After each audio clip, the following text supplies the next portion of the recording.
berpikir.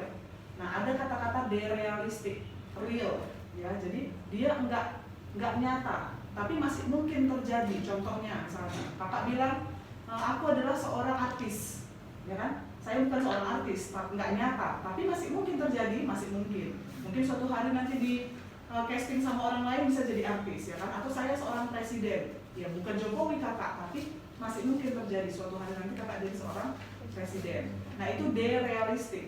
Sedangkan kalau dereistik itu enggak mungkin terjadi dan enggak nyata. Contoh, aku adalah seorang malaikat. Nah, sampai kapanpun nggak bisa jadi malaikat, kan gitu ya kan? Atau aku adalah seorang bidadari turun dari kayangan. Nah, itu kan tidak nyata dan tidak mungkin terjadi. Itu dereistik. Kalau autistik itu preokupasi terhadap diri sendiri. Dia punya kehidupannya sendiri. Nah, itu kayak orang autis biasanya ya. Nah, kalau konkret, dia tidak bisa berpikiran abstrak. Jadi dia berpikir hanya konkret-konkret saja.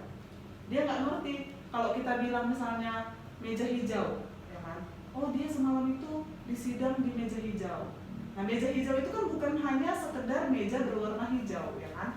Tapi dia itu nggak ngerti, nggak bisa dia berpikir secara abstrak. Dia nggak ngerti pepatah, bunga desa. Jadi dia mikirnya kalau bunga desa, oh berarti bunga yang ada di desa. Dia nggak tahu kalau bunga desa itu adalah cewek cantik di desa. Nah gitu ya, itu gangguan proses, gangguan bentuk pikir.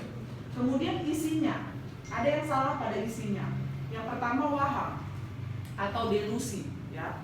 Kalau waham delusi ini mungkin kalian sudah tahu, itu adalah keyakinan yang salah, yang tidak tergoyahkan. Namanya keyakinan. Sama kayak kita beragama, itu kan keyakinan kan. Jadi kalau misalnya orang keyakinan kita diganggu gugat misalnya, itu bukan Tuhan misalnya, pasti kalian marah kan? Karena kalian meyakini, sama seperti orang yang punya waham. Kalau kalian sanggah dia, pasti dia marah karena dia yakin betul bahwa itu adalah kenyataan, gitu ya. Itu waham.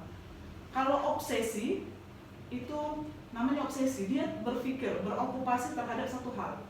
Misal, dia terobsesi untuk kebersihan, gitu misalnya. Jadi dia nggak mau sedikit pun kotor. Jadi kalau ada sedikit aja kotor, dia langsung cemas. Itu obsesi. Kayak mana caranya supaya dia memuaskan obsesinya itu, ada kompulsi namanya. Jadi kompulsi ini kegiatan untuk memuaskan obsesinya. Kayak mana supaya bersih? Nanti cuci tangan dia tiap hari, atau mandi dia setiap jam. Gitu. Ya, itu kompulsi. Jadi obsesi ini masih di pikiran, tapi kalau kompulsi itu sudah dikerjakan. Bisa ya? Ngerti kan? Oke. Tapi gimana kan? Kak, jadi kalau misalnya dia obsesi nih, misalnya membersihkan ruangan gitu. Terus kawan-kawannya juga dipaksanya untuk itu nanti di bawah, nanti kita bahas ya. Jadi obsesi ini dulu kita pelajari. Apa itu obsesi? Ini masih pengenalan kata-katanya ini. Kalau obsesi itu masih di pikirannya, dia terobsesi terhadap satu hal. Misalnya kayak kalian obsesi untuk jadi juara 1 misalnya, itu kan obsesi, masih di pikiran. Apa yang kalian kerjakan untuk memuaskan obsesi kalian? Belajar keras. Nah, itu kompulsi. Saya, nah itu obsesi kompulsi. Biasanya obsesi dan kompulsi ini berjalan bersamaan. Makanya nanti ada OCD. Beda nanti sama yang dibilang ada itu, nanti kita pelajari lagi, oke? Yang selanjutnya ada fobia. Kalau fobia itu takut yang irasional, yang berlebihan, gitu. Ketinggian 2 meter pun nanti dia bisa takut. Itu kalau fobia, ya. Terus ada gangguan arus pikir. Yang pertama neologisme. Neo artinya baru. Jadi pembentukan kata-kata yang baru, yang nggak pernah ada dan nggak ada artinya. Misalnya apa ya? Dibikinnya mipan zuzu. Nah, itu diulang terus sama dia. Itu neologisme, kan ada artinya mipan zuzu kan? Gitu. Jadi itu adalah neologisme. Tata lagu ini berarti bukan. Jadi itu biasanya pada orang-orang yang skizo ya. Jadi menciptakan bahasa baru yang cuma dia ngerti. Gitu, ya. Terus ada sirkumstansial. Kalau sirkum muter-muter dia tapi sampai tujuan. Contoh, kakak tanya misalnya si Desi tadi pagi makan apa Desi? Si Desi bilang, iya kak semalam kan nenekku datang. Terus nenekku jumpa sama bapakku, ngomong-ngomong orang itu. Pikir orang itu ke Pekanbaru kan kak. Baru pulang orang itu bawa, misalnya bawa nasi goreng. Jadi aku tadi pagi makan nasi goreng kak. Ya kan? Pertanyaannya, makan apa tadi pagi? Makan nasi goreng, tapi muter-muter keliling dunia baru dijawabnya nasi goreng. itu sirkumstansial. Tapi kalau tangensial udah mutar-mutar nggak sampai tujuan.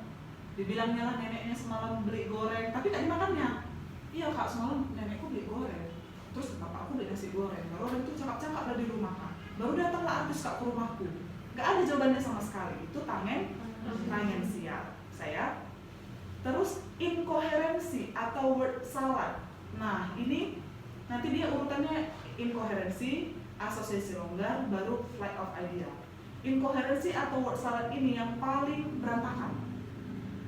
Ya, word salad, word artinya kata, salad artinya campur, ya kan? Ada fruit salad, ada vegetable salad, ya kan? Berarti dicampur-campur, ya kan?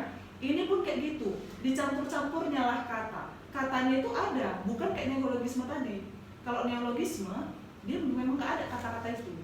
Kalau word salad ini misalnya begini gini, buku langit, bintang bulan, meledak-ledak misalnya, kan nggak nyambung ya. Kata demi kata tidak berhubungan. Kalau asosiasi longgar, kalimat ke kalimat tidak berhubungan, ya. Kalau ini dia nggak berhubungan sama sekali. Misalnya, hari ini aku makan bakso, Pluto pecah, bumi berputar-putar. Nah, satu kalimat nyambung kan? Hari ini aku makan bakso, nyambung. Pluto pecah, kan nggak nyambung kan? Tidak ada hubungan antara kalimat dengan kalimat. Itu namanya asosiasi longgar. Sedangkan kalau flight of idea, dia lompat-lompat topiknya. Ini kalau orang bilang bacret, banyak cakap, ya kan, banyak cerita. Biasanya pada orang yang kena manik. Jadi kita belajar bipolar, lagi episode manik, dia kan suka bercakap terus kan. Dia bilang, tahu nggak semalam kan, Kak Desta itu pakai baju gini dia. Tapi tahu kawan, rupanya udah jadian sama ini. Ya. Atau siapa gitu kan. Maksudnya dia masih dalam satu topik kehidupan sehari-hari, tapi lompat dari sini pergi ke sini, pergi lagi ke sini, gitu. Ya, itu namanya back cerita, ya kan? Flight of idea. Ngerti? Terlalu cepat ya kalau ngomong. Jangan-jangan saya udah kena flight of idea juga, ya kan? Tuh, harus pikir. Karena ini pengenalan kata-kata aja sebenarnya. Terus ada gangguan persepsi. Ya, jadi kalau kita melihat sesuatu, kita merasa sesuatu, itu kita persepsikan dalam otak kita. Nah, pada orang-orang gangguan psikiatri bisa terjadi gangguan persepsi. Yang pertama, depersonalisasi. Personalnya yang dianggapnya asing. Jadi dia menganggap dirinya bukan dirinya sendiri, asing. Jadi bilangnya nanti dirinya itu adalah planet alien dari planet X misalnya, gitu ya. Jadi dia merasa dirinya adalah orang asing. Oke. Kalau derealisasi, real. Jadi dia menganggap kenyataan di sekitarnya atau lingkungan sekitarnya yang asing, yang aneh. Aku berada di planet mana ini? Gitu. Dirinya nggak asing rasanya. Saya baru ilusi sama halusinasi. Bedanya di mana? Ilusi ada bendanya. Kalau halusinasi tidak ada bendanya. Jadi kalau ilusi itu dia salah persepsi, ya. Ada bendanya. Misalnya kakak lagi melamun ya kan, terlihatlah jaket mantan ya kan, terlihat jaket mantan. Mantanku di situ. Padahal cuma jaket, warnanya nggak ada ya kan. Nah kita berpikir bahwa itu adalah mantan, maka itu adalah ilusi, bukan halusinasi. Kecuali kakak lagi santai-santai kayak gini, tertengok, mantan lewat, nggak ada apa-apa, nggak ada angin, nggak ada hujan, itu halusinasi. Bisa ya. Ada yang dinampaknya berarti ilusi, kalau tidak ada berarti halusinasi. Dari sini ada yang mau ditanya? Yang derealisasi itu kayak mana? Derealisasi, dia lingkungannya yang asing rasanya, kenyataan di sekitarnya yang dia rasa asing. Misal, aku berada di planet, entah planet apa gitu misalnya, aku berada di planet yang asing, planet Pluto. Dia nggak merasa dia berada di bumi, kayak gitulah contohnya. Atau orang-orang di sekitarnya dianggapnya asing semua, itu derealisasi. Oke? Nah, kita masuk ke slide kedua, demensia.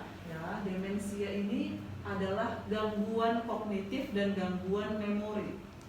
Jadi, kapan kita sebut dia demensia? Kalau ada gangguan memori dan gangguan kognitif, pelupa, pikun kata orang, ya kan? lupa dia, terus dia udah nggak ingat lagi mandi, dan ini sampai mengganggu aktivitas ya. Syarat demensia adalah yang pertama gangguan memori, gangguan kognitif. Yang kedua